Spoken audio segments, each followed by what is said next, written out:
बिस्मिल्लाहिर्रहमानिर्रहीम। अस्सलाम वालेकुम। कभी जिंदगी में ये नहीं सोचा था कि हम अपने मकासद को पूरा करने के लिए हम किसी की तजलील करने की कोशिश में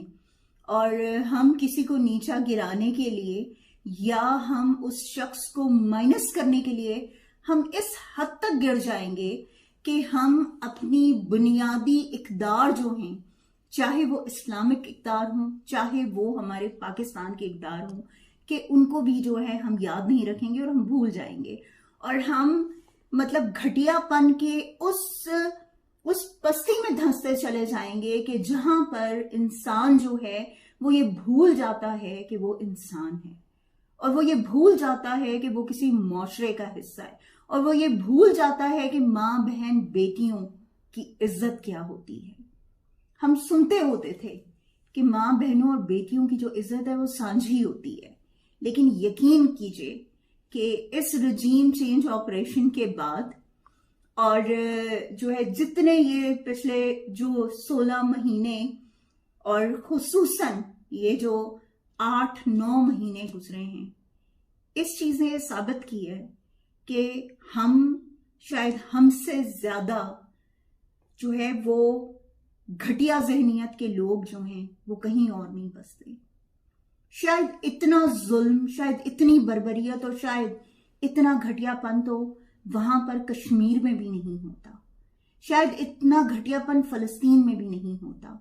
शायद इतना घटियापन भारत में भी नहीं होता जितना घटियापन पाकिस्तान में हो रहा है इस वक्त। माँ बहनों बेटियों, किसी खातून की इज्जत जो है वो महफूज नहीं है इस मुल्क में। अब आप जिसको चाहते हैं आप उसको जो है या पाबंदे सलासिल कर देते हैं या उसकी इतनी तजलील करते हैं और उसको इतना मजबूर कर देते हैं कि वो औरत या वो शख्स या तो पार्टी को छोड़ दे और या जो है वो किसी और को ज्वाइन कर ले। सबसे बड़ा अफसोस इस बात का है कि हमारे मीडिया इन तमाम चीजों में सबसे अहम किरदार अदा कर रहा है और बुनियादी किरदार अदा कर रहा है। चाहे वो कामरान शाहिद साहब हों, चाहे वो मुनीर फारूक हों, चाहे वो शाहजेब आदिल हों, चाहे जो है वो दूसरे जो लिफाफी सहाफी हैं एक सलीम साफी साहब वो हों, और चाहे वो उनका एक और कि जिसने जो है हमारे लोगों से अगवा के बाद जबरदस्ती इंटरव्यूज लिए और इंटरव्यूज में वो क्वेश्चंस किए गए कि जिन क्वेश्चंस की कोई तुक नहीं बनती थी और जो पता चलता था कि ये प्री प्लान्ड है, जो पता चलता था कि इन लोगों पे जो है वो किस तरह का जुल्म किया गया होगा और कितना मजबूर किया गया होगा उन लोगों को कि उनको इन जैसे घटिया एंकर्स के सामने वो जवाब देने पड़े होंगे। कितनी मुश्किल में हुए होंगे हमारे वो लोग कि जिनको जबरदस्ती पार्टी छुड़वाई गई, जिनको जबरदस्ती खान के खिलाफ खड़ा किया गया, जिनको जबरदस्ती पाकिस्तान तहरीक इंसाफ के खिलाफ खड़ा किया गया। तो तुफ है इन लोगों पर। और कल तो कमाल ही हो गया कि जो जियो के खानजादा साहब ने किया है, शाहजेब खानजादा साहब जो अपने आप को बहुत बड़ा इंटेलेक्ट और बहुत बड़ा फिलोसोफर समझते हैं, शर्म नहीं आई उन्हें कि उन्होंने खाबर मानिका जो कि जिस बंदे ने इससे पहले उनका वो इंटरव्यू ऑन एयर है, उनका इंटरव्यू वो रिकॉर्ड पे मौजूद है कि जो खान साहब और बुशरा आपा की शादी के बारे में था, जो उनके निकाह से रिलेटेड इंटरव्यू था, हम उसको सच माने या हम इसको सच माने कि जो खाबर मानिका साहब की अबडक्शन के बाद उनको पकड़ने के बाद और फिर एंटी करप्शन के केस के बाद, एंटी करप्शन में अगले की गिरफ्तारी हुई है और आप ये देखें कि तुफ है इन लोगों पर कि एंटी करप्शन में गिरफ्तार हुआ इंसान किस पे बात कर रहा है। वो बात कर रहा है ex prime minister Imran Khan पे, वो बात कर रहा है अपनी एक्स एहलिया पे। शर्म का मकाम है कि अगर हमने घरों तक ही और अगर हमने बेडरूम्स तक की ही सियासत करनी है और अगर हमने बेडरूम्स तक जो है लोगों के पहुंच के और हमने ये घटिया इंटरव्यूज और घटिया बातें जो हैं वो अपनी आवाम को और अपनी आने वाली नस्लों को सुनानी है, तो तुफ है हम पे। शर्म से डूब मरने का मकाम है उन तमाम लोगों के लिए कि जो लोग इस तरह की घटिया हरकत कर रहे हैं। आपको शर्म नहीं आई कि आप लोग निकाह जैसी एक पाक रिश्ते को आप इस तरह उसकी तजलील कर रहे हैं। शर्म नहीं आई आप लोगों को एक शख्स से यह पूछते हुए, और सवाल कर कैसे लिया आपने कि आपकी जो साबका अहलिया हैं वो किस किस से मिलती थी। अगर कामरान शाहिद साहब से बात पूछी जाए कि आपकी वालदा किस किस से मिलती थी, या आपकी मिसेस किस किस से मिलती हैं, या शाहजेब खानजादा से यह सवाल किया जाए कि तुम्हारी बहनें और माएँ किस किस से मिलती हैं, या किसी और एंकर, ये जो मुनीर फारूक है, ये जो सलीम साफी जो बहुत बड़ा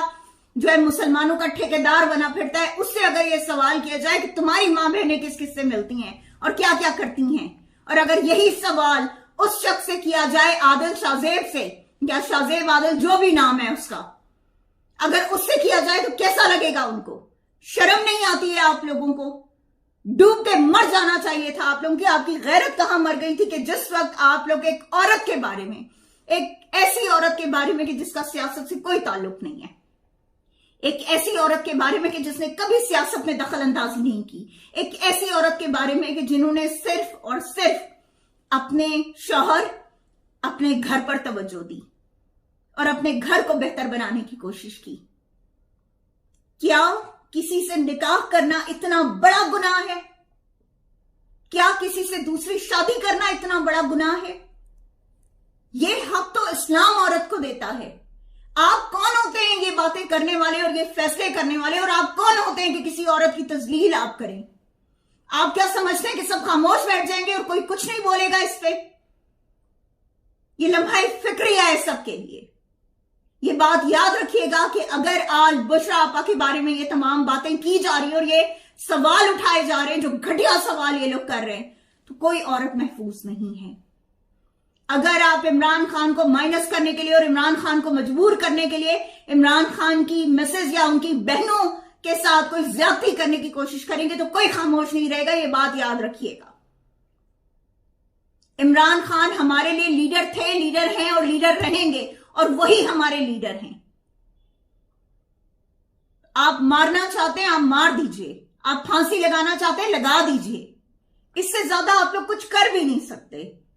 क्योंकि हमेशा से ये नेगेटिव सियासत जो है ये होती आई है। हमेशा से औरतों की तजलील जो है वो करते आए हैं ये लोग, चाहे वो नवाज शरीफ हो कि जिसने बेनजीर भुट्टो साहिबा जो शहीद हुई थी उनके खिलाफ जो पूरी कैंपेन चलाई, चाहे वो मौलाना फजलुर रहमान हो, वो डीजल वो हो या कोई और हो, और ये तमाम एंकर्स कि जिन्होंने इतना घटिया इंटरव्यू लिया है, उनको बिल्कुल जो है उनको इबरत का निशान जो है बनना चाहिए, कि शर्म आनी चाहिए उनको कि अगर वो औरतों के बारे में इस तरह की गुफ्तगू करते हैं तो।